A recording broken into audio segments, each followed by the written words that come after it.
our success, the WWE was still perceived as the top of the mountain. We certainly competed with them, and like in Philly, outdrew them.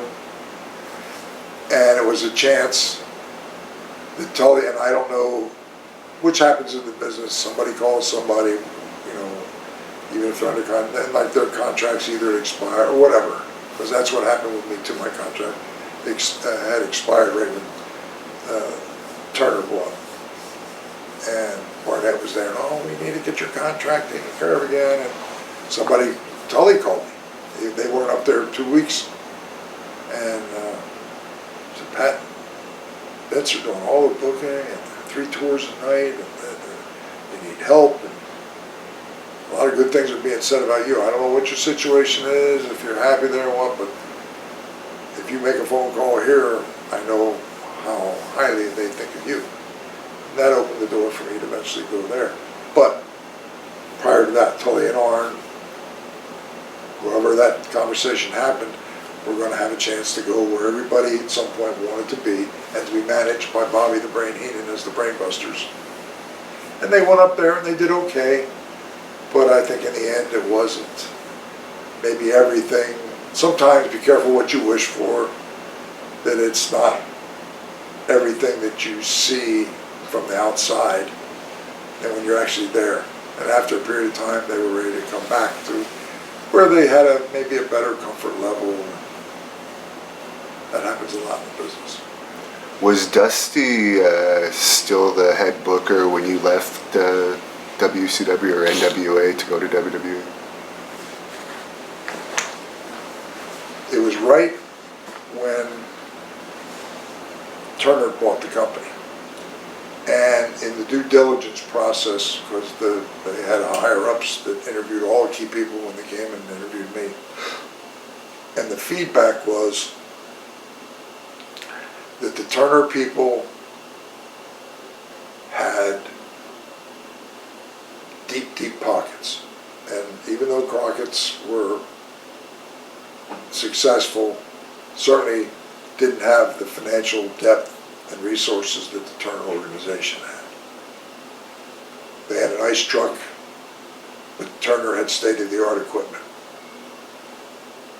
In terms of programming and being able to network the programming and other places, Turner would have all this other programming that they generated, that they then could say, when we go and pitch in Europe for a group of programming, we can put wrestling in there too, and be able to take it places that you can't do on your own now. So it was all of these reasons. And then the last thing they would say is, however, the one thing, these are all the benefits that we feel by us buying the company to give it stability, but the one thing we're not going to do is to touch the wrestling product, because that's what you guys know best. But the other caveat was, we hear that the problem is Dusty Rhodes, and one of the things is, if we buy the company, we would need to replace Dusty. So that was kind of understood that, and for me, Dusty was somebody who I had great professional respect for, going all the way back to Florida. He was a personal friend. So at the time, that was the deal, that Dusty was going to be out, and I think they were bringing in, well, they were going to bring in Jim Herd to run the company, and I think they were going to bring back George Scott. And of course I left, and I had a habit of, whoever signed my check, 100% of my attention was on the people that I worked for.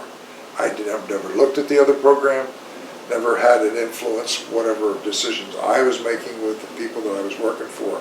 So whatever they did, I paid no attention to. The only thing I remember was, we had a big event at, I think, the Scope in Norfolk, and this was like around Thanksgiving, and the contract was signed November 1, and that night in Norfolk, in comes Jim Herd with his wife, full fur coat, Lou Thez, with his wife Charlie, that is full mink coat, because Luke lived in Virginia Beach at the time. They came through the dressing room just to say hi, unload everybody, and I thought, I heard Jim Hurd was executive with Pizza Hut or something, and the only reason that Turner was going to hire him to run the wrestling company is because he had been a station manager in St. Louis at a time when Sam Muchnick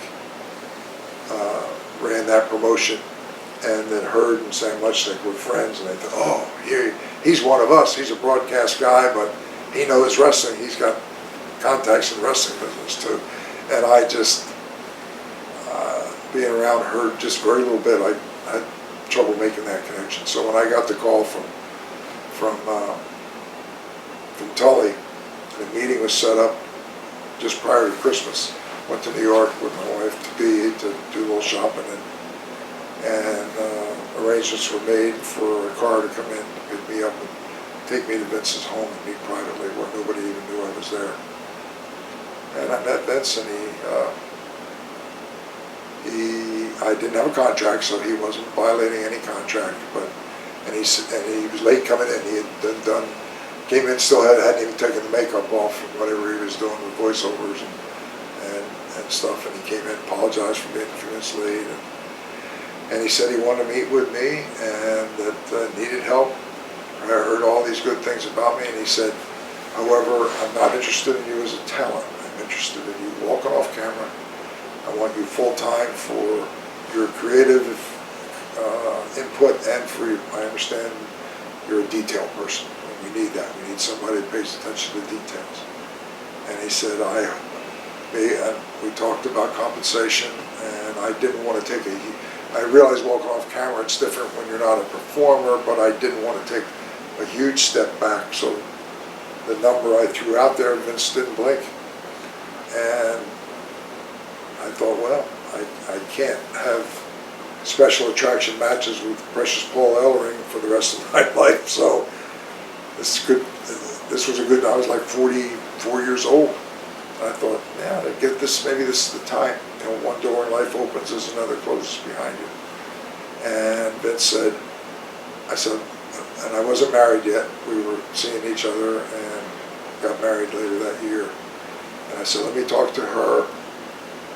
And because it involved moving to Connecticut and a major change. And just let me sleep on it for the night. And yeah, well, obviously it was an offer that I couldn't refuse. And Vince said, I hope you'll make a decision based on this conversation, but I also respect the fact that if you choose to go back to Atlanta and tell them that we met and see what they're willing to do for you and see play one or the other, I have no problem if to do that to get to what's best for you and your family.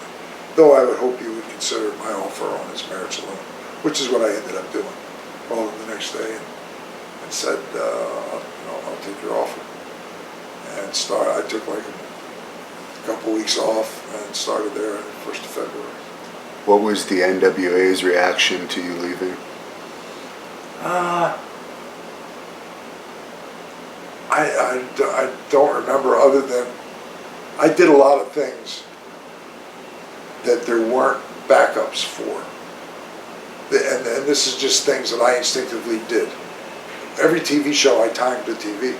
Dusty would give me the list of matches, throw the schedule down on my desk, and I shared office with Gene Anderson. He would throw his Gucci bag over the door, over his shoulder, and go out and get in the Mercedes convertible and drive home. And I would like, oh, he's got this guy booked twice. I need to fix that. I got to move this here.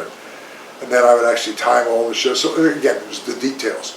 Could I do what Dusty did? No. He was the big picture guy. I complimented him and made what he did be the best it could be, and we were a team. But I could never do what he did.